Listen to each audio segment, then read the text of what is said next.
likes to this videos? If we make 5,000 likes to this video, we will upload more patriotic news. Thank you. It's happening. Watch what happened after MSNBC host made accusations on Newt Gingrich's wife. MSNBC's Morning Joe just will not stop personally attacking President Trump every day. But during the last weekend, they crossed the line as they have attacked Newt Gingrich, Donald Trump's good friend. Joe Scarborough, the host of the show, stated that the only reason for Newt to be defending President Trump is the fact that his wife is appointed for an ambassadorship.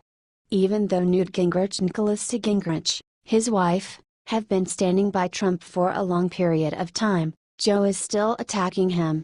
So it makes no sense to say that Newt is doing this just because his wife was appointed for a position.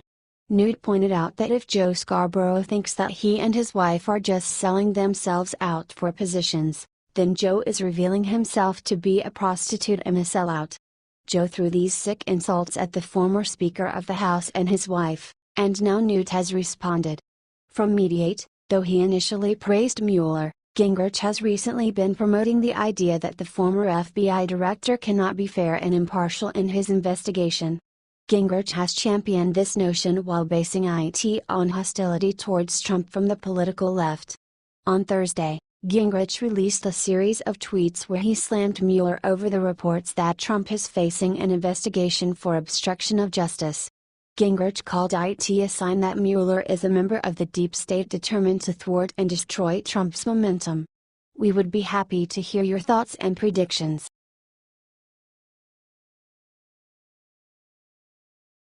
Game changer: Donald Trump decision makes Al Sharpton go after him. Al Sharpton continues to make news in his usual unpleasant way. He's issuing controversial statements that he even doesn't have a single clue what they are related to. His activist approach and seeking to make a living out of it of about anything has given him the aura of a community con man compared to Barack Obama's community organizer. Both of them are basically professional rabble-rousers and troublemakers for fun and profit. His latest approach is in accusing Ivanka Trump of being a national security risk, because of her potential appointment to a position as an advisor to her father, meaning her own office in the White House and access to classified documents. From right-wing news, Sharpton railed against Ivanka being given a position in her father's administration, and compared her to Barack Obama's daughters. If President Barack Obama had given his daughters or his mother-in-law an office and some access to classified documents and cleared security status, they would have run him and everybody else out of the White House, Sharpton argued. He was referring to Sasha and Malia Obama, and Marion Robinson, mother of Michelle Obama, who lived in the White House with the Obama family. Sharpton didn't accent, however, the fact that Ivanka will not be receiving a salary. He said, giving an office on the West Wing of Ivanka Trump, "Somebody explain to me how you can give security clearance, access to classified material, and a office to somebody that don't have a title or job? They say now she ain't got no title. She ain't got no role. We ain't paying her no money. But she can see everything classified." Sharpton is far from the only critic of Trump's decision to give Ivanka an office in the West Wing with access to classified information. Social media lit up with complaints after the news broke. However, despite the complaints, Ivanka's lawyer says that the ethics of the situation have been resolved. Jamie Gorelick announced that the Justice Department's Office of Legal Counsel agreed that the president can consult with family members as private citizens, and that this is what Trump plans to do with Ivanka. Gorelick said, "Our view is that the conservative approach is for Ivanka to voluntarily comply with the rules that would apply if she were a government employee, even though she is not." The White House counsel's office agrees with that approach. The whole thing just sounds end of the world for the anti-Trump believers. In the words of Senator Ted Cruz, it is a nothing burger. What are your thoughts on this? Comment section below.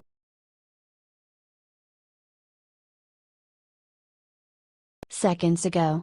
Mattis: the biggest threat for the American military lies in Washington, not on the battlefield.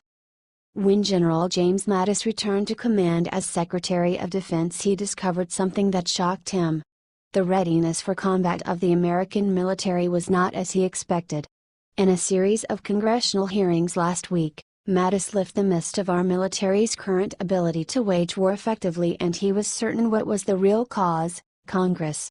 In his prepared testimony given to 3 different committees, Mattis declared that Congress caused more harm to the military than their enemies on the battlefield through inadequate funding and approval of budgets. Mattis said, "I returned to the department, and I have been shocked by what I've seen about our readiness to fight. While nothing compared to the heartache caused by the loss of our troops during these, no enemy in the field has done more to harm combat readiness of our military than sequestration." The 4-star general came forth arguing that America has no God-given right to victory on the battlefield. "We in the Department of Defense are keenly aware of the sacrifices made by the American people to fund our military. Many times in the past we have looked reality in the eye, met challenges with congressional leadership, and built the most capable warfighting force in the world. There is no room for complacency, and we have no God-given right to victory on the battlefield, earn victory through commitment and sacrifice. And yet, for 4 years our military has been subject to or threatened by automatic, across-the-board cuts as a result of sequester, a mechanism meant to be so injurious to our military it would never go into effect. In addition, during 9 of the past 10 years, Congress has enacted 30 separate continuing resolutions to fund the Department of Defense, thus inhibiting our readiness and adaptation to the new challenges." In the remarks, Mattis noted the forthcoming challenges with terror groups, Russia, Iran, and particularly the threat from North Korea. Yet Mattis reserved his harshest language for America's legislative body, routinely impressing upon the committee that it holds the key to defeating these global foes. Mattis punctuated his remarks by saying the Armed Forces Committee has put the American servicemen at greater risk through its budget hesitation. Mattis said, "In the past, by failing to pass a budget on time or eliminate the threat of sequestration, Congress sidelined itself from its active constitutional oversight role. It has blocked new programs, prevented service growth, stalled industry initiative, and placed troops at greater risk."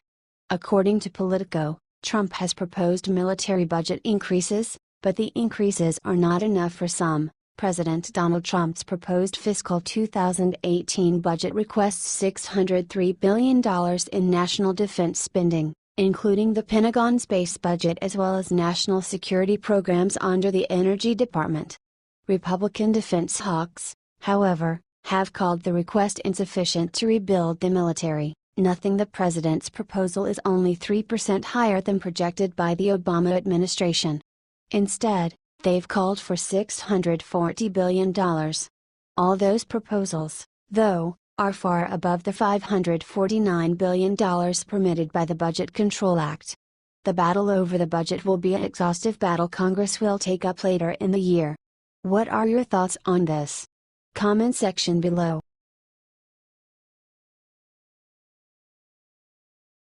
Unthinkable. Matt Damon demands mass gun confiscation in America. Know very well for the actions he had been filming on the big screen, Matt is certain on one thing. He was vividly clear about how he feels for the Second Amendment. The Daily Caller reported that Damon not so long ago used a press conference to call for the U.S. to follow the example of Australia, and that's the government to confiscate guns. He said on the promotion of Jason Bourne in Sydney, "You guys did it here in one hell swoop, in 1996, and I wish that could happen here in my country, but it's such personal issue for people that we cannot talk about it sensibly. People get so emotional that even when you make a suggestion about not selling AK-47 to people on terror watch lists, that's a non-starter. I don't know what needs to happen. Obviously mass shootings aren't going to do it. There have been so many of them at this point. Sandy Hook, when those children were murdered, if that didn't do it, I just don't know. Maybe we just need to evolve further before we can have that conversation, I don't know. It's wonderful what Australia did because you guys haven't had a mass shooting since you went. No, we're going to be sensible about this. And nobody's rights have been infringed, you guys are fine. I wish we could be sensible like that, but I don't think that's going to happen in my lifetime." Oh, the irony. Damon is shooting everyone in the movies, despite his call for gun confiscation. What are your thoughts on this? Comment section.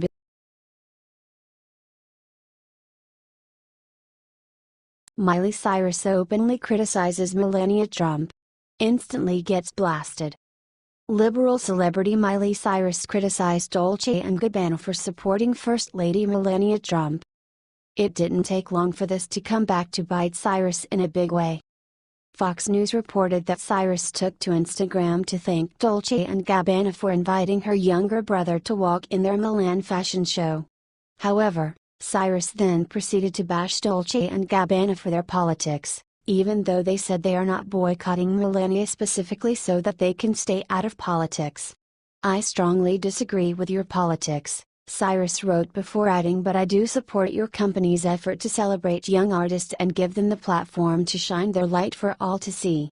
This came back to bite Cyrus when Stefano Gabbana fired back at her on his own Instagram page. "We are Italian and we don't care about politics, or American politics," he wrote in Italian. "We make dresses, and if you think about doing politics with a post, it's simply ignorant. We don't need your posts or comments, so next time please ignore us." #boycott Dolce & Gabbana. What do you think of this? Share your